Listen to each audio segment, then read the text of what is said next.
Friends, ఇవంటే ఏంటనుకుంటున్నారు? ఇవైతే tops అండి. Tops అనేవి నెక్స్ట్ ఇంకొక వీడియోలో చూపిస్తాను, ఇప్పుడైతే చూపించట్లేదు. చూస్తున్నారా, ఇన్ని బ్లౌజులు అయితే స్టిచ్చింగ్ చేసి ఉన్నాయి, కానీ హెమ్మింగ్ చేయడానికి అయితే టైం కుదరక హెమ్మింగ్లు చేయట్లేదండి. ఇవన్నీ కూడా మొత్తం అన్నీ హెమ్మింగ్లు చేయడానికేనండి. ఎప్పుడు నుంచో కుట్టిన బ్లౌజులన్నీ కూడా అలానే ఉన్నాయి, ఇంకా ఎవరికి ఇవ్వలేదు. కుట్టేసి అలాగా తాడు మీద వేసేస్తున్నాను.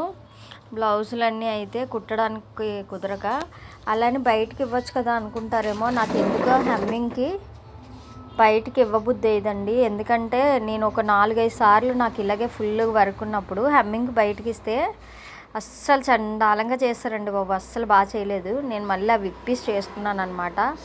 అందుకే లేట్ అయినా సరే నేనే చేసుకుంటాను, ఎవ్వరికైతే ఇవ్వను. చూస్తున్నారు కదా, ఒకవేళ మా అత్తయ్యకి ఖాళీ ఉందంటే మా అత్తయ్య చేస్తారు. మా అత్తయ్యకి కూడా ఖాళీ లేదు, కార్తీక మాసం కదా, గుడిలో చేస్తారని చెప్పాను కదా. అందుకని చెప్పి ఇవన్నీ కూడా ఇలా అయితే స్టాక్ ఉండిపోయండి. ఇవన్నీ 1 రోజు 2 రోజులు 3 రోజులు పట్టాలి. చూస్తున్నారు కదా ఎన్ని ఉన్నాయో. హెమ్మింగ్ అంటే భయం వేస్తుందండి. నచ్చితే లైక్ చేయండి. Thank you for watching.